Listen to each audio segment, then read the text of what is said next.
Sí, lo cierto es, reaccionando un poquito a lo que decía la magistrada Fernández,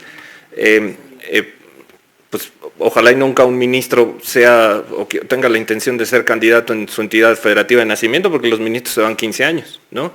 Entonces, un ministro es designado para desempeñar y se ausenta quizá de su entidad federativa. ¿Por qué? Por desempeñar un cargo. Digo, ciertamente están los impedimentos, estoy diciendo nada más por señalar en qué casos puede haber nombramientos o nombramientos tan largos que eventualmente pues impliquen que el ciudadano o la ciudadana esté fuera de su entidad federativa, ¿no? Por ejemplo, está el caso y el precedente que la propia Sala Superior había analizado en el caso de Amalia García, ¿no? Que fue para ser gobernadora del estado de Zacatecas. Ella se había desempeñado como presidenta del Partido de la Revolución Democrática y en su momento se consideró que contaba con residencia efectiva para ser candidata al gobierno de Zacatecas. Fue gobernadora de Zacatecas a virtud de la interpretación que hizo la Sala Superior, en el sentido de que quien se desempeñaba como presidenta de un partido político era equiparable a desempeñar un cargo de gobierno. Pero ¿cuál es la diferencia en la interpretación? Ahí se hizo una interpretación para potenciar derechos. Aquí estamos haciendo una interpretación para restringirlos. Ahora, el que se tenga o no se tenga la intención, pues eso materialmente es subjetivo, ¿no? No lo podríamos saber si se tiene o no la intención de regresar. Pero por lo menos yo tengo un indicio muy claro de que no hay desvinculación con la entidad federativa en el momento en el que el candidato tiene su credencial para votar ahí. Dicho en pocas palabras, pues el candidato por lo menos tuvo que regresar cada 3 años a emitir su voto. En ese sentido, la lógica es que no hay un ánimo de desvincularse, tan es así que conservó su credencial para votar en esa entidad federativa. Y el artículo 55 dice, bueno, es el artículo 58 en relación con el 55 porque los requisitos para ser senador están vinculados con los requisitos para ser diputado. Y el artículo 55 dice, ser originario de la entidad federativa o vecino de esta con residencia efectiva. ¿Por qué dice la Constitución originario o vecino? ¿Por qué? Porque ciertamente hay constituciones en las entidades federativas que dicen, son...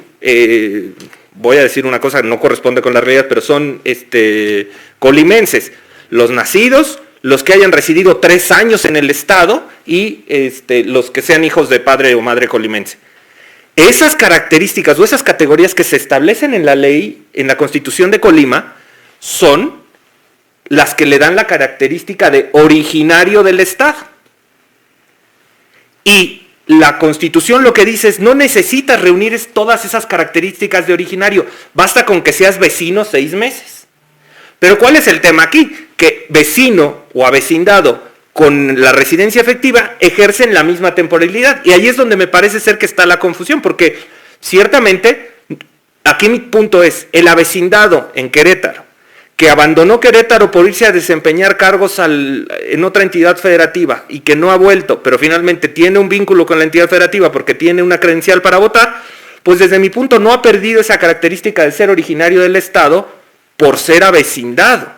Y le aplica a las normas al interior del estado el artículo 11 de la Ley Orgánica Municipal. Luego entonces, él se considerará avecindado y como avecindado queretano. Y al ser queretano originario. Esa es mi lógica. La circunstancia distinta es, si no se es queretano, si no se es originario de Querétaro, esto es, no se es queretano, entonces tengo que acreditar residencia efectiva. Y esa residencia efectiva, pues eventualmente está sujeta a estas circunstancias. Pero, si la ley establece que se debe acreditar residencia efectiva también, el INE emitió un acuerdo que dice cómo se acreditaba la residencia efectiva, que se acreditaba con la credencial para votar, el ciudadano lo acreditó con la credencial para votar, la autoridad aplicó su norma, aplicó su acuerdo y tuvo por acreditar la residencia efectiva como lo anticipaba, y ahora le decimos, no, esa norma resulta ser que no, pues en materialmente estamos inaplicando una normativa del Instituto Nacional Electoral y un artículo del Reglamento de Elecciones. Entonces, ya en resumidas cuentas, lo que pareciera ser es que todas estas interpretaciones se están generando para efecto de restringir el derecho y ninguna para potenciar. Y hagámonos cargo de algo, aquí no hay un conflicto de otro ciudadano, aquí es Estado con gobernado. O sea, aquí es el interés del Estado respecto al ejercicio de derechos de ciudadanas o ciudadanos. No estamos contrapolando los derechos de una ciudadana o de un ciudadano contra otro ciudadano. En ese caso tendríamos que ponderar la vigencia o prevalencia de los derechos y qué implicaciones tendría respecto al ámbito personal de cada uno, pero aquí es interés del Estado contra interés de la o el ciudadano. Y en esos todos los casos me parece ser que el primero de la Constitución es muy claro en el sentido de decir que debemos privilegiar la interpretación más favorable a la persona. Por eso es que no compartiría los argumentos.